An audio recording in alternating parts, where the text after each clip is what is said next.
Hello guys, welcome back to study class 8 and 10 YouTube channel. तो आज से class 10 का भी यूट्यूब चैनल हो गया, क्योंकि आज से हम क्लास 10 का भी वीडियो बना रहे हैं। अगर आपको क्लास 10 के वीडियो देखने हैं तो आप हमारे चैनल में जाके देख सकते हैं, वहाँ क्लास 10 के भी वीडियो प्रॉपरली बनाए हुए हैं। तो आप जाइए और वहाँ से देख सकते हैं। तो चलिए, हम ये जो कंपनी रूल इन इंडिया था, ये वाला चैप्टर, हिस्ट्री का सेकंड चैप्टर डीएवी स्कूल का, इसका हम पार्ट 1 वीडियो बना चुके हैं। अगर आपको पार्ट 1 वीडियो देखना है तो लिंक डिस्क्रिप्शन में है। तो पार्ट 2 वीडियो में हम द कार्नेटिक वॉर से स्टार्ट करेंगे। तो चलिए स्टार्ट करते हैं। The Carnatic Wars were a series of battles fought between the English and the French for the control of trading ports of India during the years 1746 to 1763। तो जो Carnatic war था वो क्यों हुआ था? ताकि वो जो इंग्लिश और फ्रेंच थे, वो इंग्लिश और फ्रेंच के बीच में हुआ था, और इसलिए हुआ था ताकि इंग्लिश और फ्रेंच जो इंडिया में ट्रेडिंग पोर्ट्स थे उसको कैप्चर करना चाहते थे। और ये हुआ था ईयर 1746 से 1763 तक। तो चलिए अब आगे बढ़ते हैं।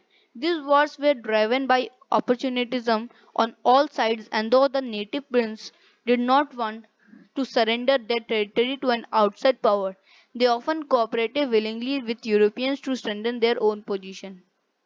तो ये हमारे इधर फर्स्ट कार्नेटिक वॉर दिया हुआ है। इसे कार्नेटिक वॉर जो है इसे हमें याद करना पड़ेगा, क्योंकि ये पूछे जाते हैं एग्जाम में, ये आ सकता है एग्जाम में। तो मैं बता दूंगा आपको कि ये कार्नेटिक वॉर, ये सब फर्स्ट कार्नेटिक, सेकंड कार्नेटिक और थर्ड कार्नेटिक वॉर को किस ऑर्डर में याद करना है। तो चलिए अभी हम पढ़ते हैं इसको। The first Carnatic war. तो ये जो फर्स्ट कार्नेटिक वॉर का पैरा है उसमें हमें ये द कार्नेटिक, जो इसका स्टार्टिंग है, वहां से लेके ये जो ऑस्ट्रिया एंड प्रूशिया फिर इधर तक है, ये इसका कॉज है। प्रूशिया जो तो है, जैसे the Carnatic war was the result of Austrian succession war that took place in 1740 between Austria and Prussia. तो जो ये इसका इस वॉर का जो कॉज होगा, फर्स्ट कार्नेटिक वॉर का कॉज, वो ये द से लेके फिर ये प्रूशिया जब तो है वहां तक इसका कॉज होगा। और फिर England and France entered opposite side in this war. Commodore Barnett, the British naval officer, arrived in with a troop, but French proposed peace with British. The Nawab of Carnatic, Anwaruddin, also ordered that there should be not any war, so Commodore Barnett returned to England, but Dupleix did not keep his promise and attacked Madras and occupied it। तो जो पहला ये 10 है कि जो Prussia तक, तो ये था Carnatic war, first Carnatic war का कॉज। और फिर उसका इवेंट क्या है, ये जो इंग्लैंड है यहाँ से लेके ये जो इट तक है, ये ऑक्यूपाइड मद्रास एंड तक, तो ये जो फिर इधर कॉमा है, इधर तक हमारा जो इवेंट है वो खत्म होता है। और जो फर्स्ट कार्नेटिक वॉर का रिजल्ट है वो हमारे ये 10 से स्टार्ट होता है। तो चलिए पढ़ते हैं। The British complain to the nawab, he declare war against the French. The battle took place in 1746. In this battle, Anwaruddin was defeated by the French.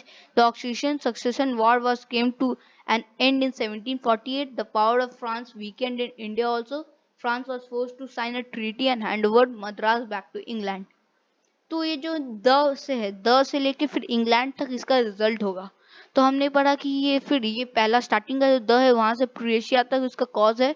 फिर इंग्लैंड से लेके ये जो ऑक्यूपाइड इट तक है, इधर तक उसका इवेंट है। और फिर ये 10 से लेके इंग्लैंड तक उसका रिजल्ट है फर्स्ट कार्नेटिक वॉर का। तो अगर आप क्वेश्चन आंसर में आए, एग्जाम में आए, तो आप आंसर इसी तरह से लिखिएगा। तो चलिए अब सेकेंड कार्नेटिक वॉर को पढ़ते हैं, जो कि था 1746 टू 1754।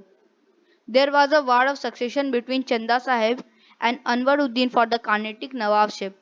तो जो सेकेंड कार्नेटिक वॉर था वो क्यों हुआ था? वो चंदा साहेब और अनवरुद्दीन के बीच में हुआ था कार्नेटिक नवाबशिप को लेके।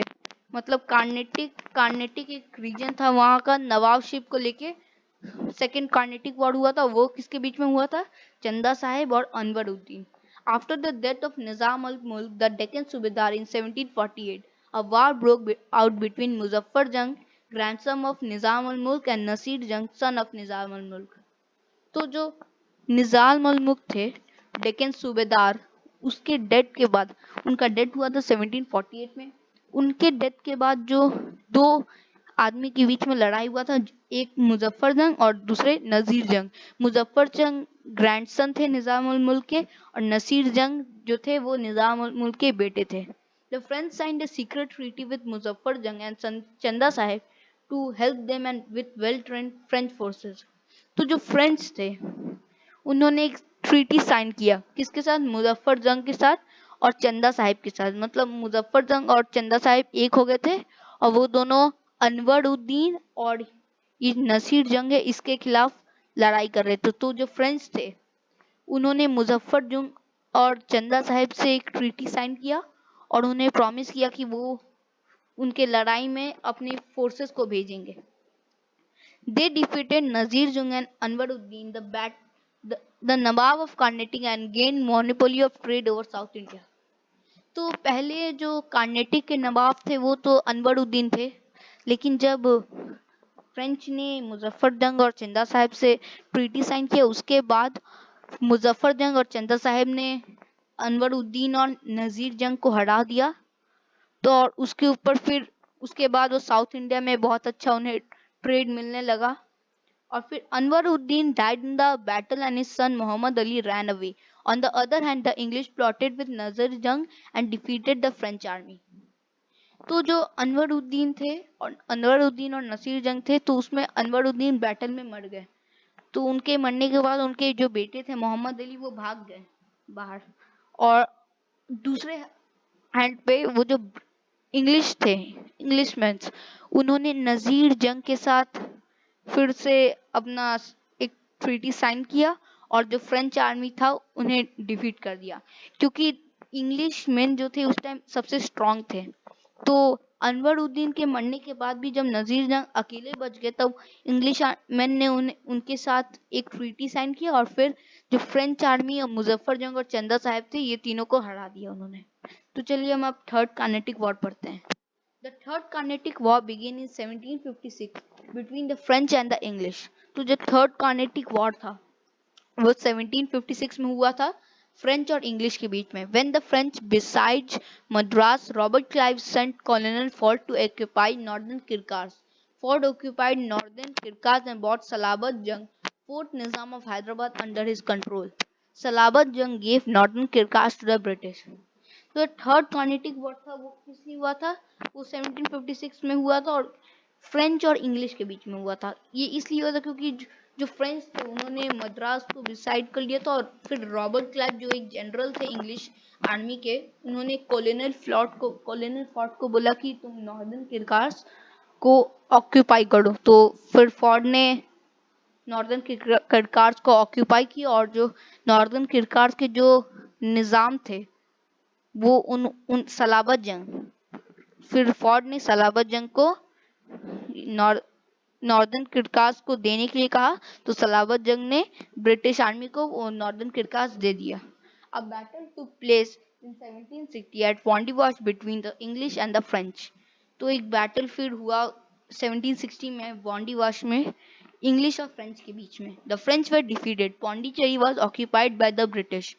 तो जो उस बैटल में फ्रेंच हार गए, इंग्लिश जीत गए, और जो पौंडीचेरी रीजन था, अभी उसको पुडुचेरी बोला जाता है, वो ब्रिटिश ने उसे ऑक्यूपाई कर लिया। When the 7-year war ended in Europe in 1763, the Treaty of Paris was signed.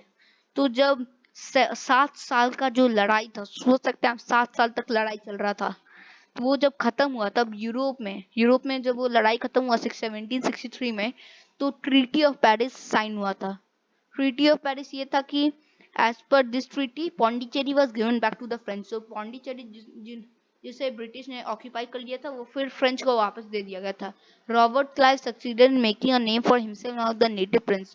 तो रॉबर्ट क्लाइव थे वो बहुत पॉपुलर बन गए थे क्योंकि उन्होंने बहुत सारे बैटल को जीता था।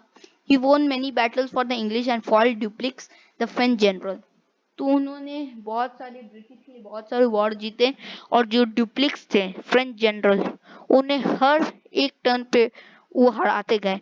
तो फिर ड्यूप्लिक्स को फ्रेंच ने बुला लिया क्योंकि वो अच्छे से रूल नहीं कर पा रहे थे। चलिए अब नेक्स्ट पैरा को पढ़ते हैं। Eventually French east India company was dissolved in 1770. The French ambitions of establishing an empire in India ended and British supremacy was firmly established. तो जो मतलब फ्रेंच का एक सपना था कि वो इंडिया में अपना एम्पायर खड़ा करे, और ब्रिटिश का सपना था ट्रेड के लिए।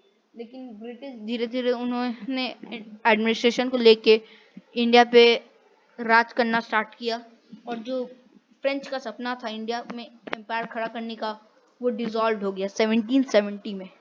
तो इसी के साथ हमारा ये कार्नेटिक वॉर का टॉपिक खत्म होता है। हमने तीनों कार्नेटिक वॉर पढ़ के अच्छे से समझ लिया। तो अब चलिए हम नेक्स्ट टॉपिक जो हमारा कॉन्क्वेस्ट ऑफ बंगाल है ये पढ़ते हैं। The British wanted the control of the rich province of Bengal. Alivardi Khan, the Nawab of Bengal, was an able administrator. He had followed a policy of keeping the European merchants under control, but after his death, his grandson Siraj-ud-Dौला became the Nawab.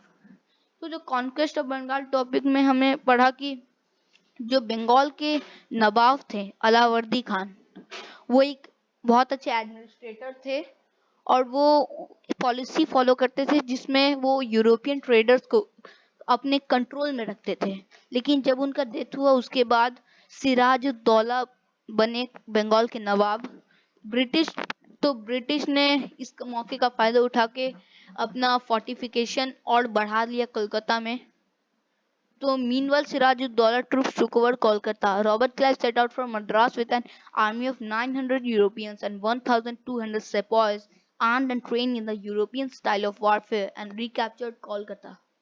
तो जो फिर Robert Clive थे, general थे वो English army के। तो पहले तो सिराजुद्दौला ने अपने ट्रूप्स के हेल्प से फिर कैलकुटा को फिर ले लिया ब्रिटिश से। तो फिर रॉबर्ट क्लाइव ने 900 यूरोपियंस और 1,200 सेपॉयज की आर्मी को लेके उन्होंने यूरोपियन स्टाइल ऑफ वॉरफेयर से कलकत्ता को फिर से कैप्चर कर लिया।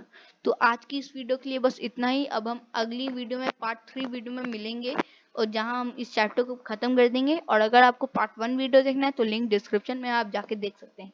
तब तक के लिए bye. Please like and subscribe my channel.